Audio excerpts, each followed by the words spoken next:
Series में एक बार फिर से आप सभी का स्वागत है। नमस्कार दोस्तों, आज की ये घटना उत्तर प्रदेश के लखनऊ की है। इस कहानी की शुरुआत थाईलैंड से हुई थी। थाईलैंड जो कि अपनी थाई मसाज के लिए काफी फेमस है। आज की ये कहानी 41 साल की प्याथीडा की है। प्याथीडा भी थाईलैंड की रहने वाली थी, लेकिन प्याथीडा अक्सर भारत में ही रहती थी।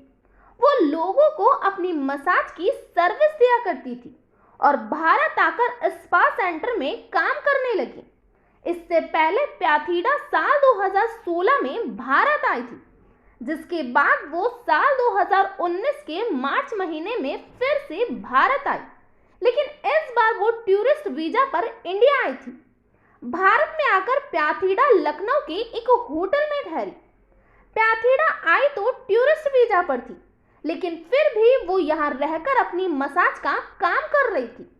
मसाज के साथ साथ प्याथीडा और भी कुछ किया करती थी, जिससे भारत के कुछ लोग प्याथीडा को अपने पैसों पर इंडिया बुलाते। साल 2019 मार्च, भारत में कोरोना काल का समय। इस बीच प्याथीडा लोगों को अपनी सर्विस दे रही थी, क्योंकि प्याथीडा एक कॉल गर्ल भी थी। तो जैसे वो भारत आई तो लोगों ने उसे होटल में बुलाना शुरू कर दिया। इधर देश महामारी से जूझ रहा था, उधर कुछ रईसजादे अपनी अय्याशी में लगे हुए थे। अब अप्रैल आ चुका था और कोरोना ने भी महामारी का रूप ले लिया था। घटना 23 अप्रैल 2019 की है। इस दिन प्याथीडा को एक रईसजादे ने होटल में बुलाया। वो व्यक्ति प्याथीडा को अच्छे से जानता था और उसी रईसजादे ने प्याथीडा को अपने पैसों पर होटल में रखा था। अपनी अय्याशी को पूरी करने पर रईसजादा प्याथीडा के पास पहुंचता है। बताया जा रहा है कि ये रईसजादा राजनीति से जुड़ा हुआ कोई नेता है। खैर, 23 अप्रैल 2019 जब ये रईसजादा उस होटल के कमरे में पहुंचता है, तो प्याथीडा उसे कहती है कि उसको बुखार जैसा लग रहा है, तो वो अपना एक कोरोना टेस्ट करवाना चाहती है, क्योंकि उसको कोरोना जैसे सिम्टम्स लग रहे हैं। जब ये बात वो व्यक्ति सुनता है, तो प्याथीडा को होटल के उसी रूम में छोड़कर वहां से भाग जाता है। अब बीमारी ही ऐसी थी कि लोग नाम से ही घबरा जाते थे, लेकिन प्याथीडा को ये सिम्टम उसी रईसजादे और उसके दोस्तों के संपर्क में आने से हुए थे, लेकिन वो व्यक्ति तो होटल से भाग गया।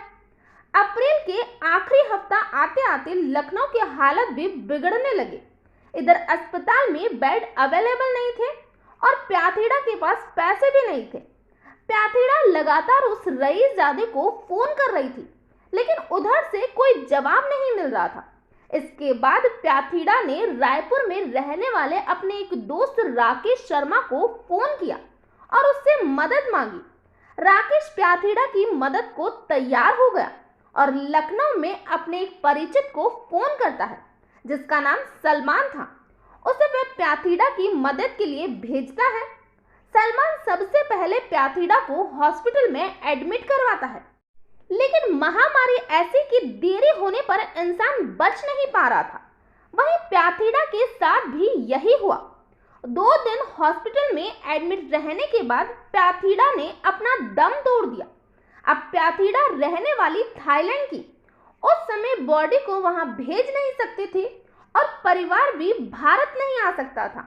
तो प्याथीडा के परिवार ने फैसला किया कि सलमान ही प्याथीडा का अंतिम संस्कार करेगा, लेकिन परिवार ने एक और इच्छा जताई कि प्याथीडा का अंतिम संस्कार उन्हें फोन के जरिए दिखाया जाए।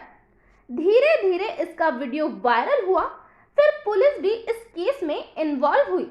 जब धीरे धीरे ये घटना बाहर आई, तो इसकी कहानी भी लोगों को पता चली और ये भी पता चला कि अय्याशी करने के लिए एक रईसजादे ने प्याथीडा को भारत बुलाया, लेकिन जरूरत के वक्त उसे मरता हुआ छोड़कर वहां से भाग गया। इस पूरे केस की इन्वेस्टिगेशन हुई और आरोपियों को गिरफ्तार किया गया। भले ही प्याथीडा की मौत बीमारी से हुई, लेकिन अगर उसे सही समय पर इलाज मिल जाता तो हो सकता है प्याथीडा जिंदा होती। तो ये था पूरा मामला। इस घटना के बारे में आपका क्या कहना है, प्लीज़ कमेंट बॉक्स में बताइए। तो आज के लिए इतना ही। Thank you.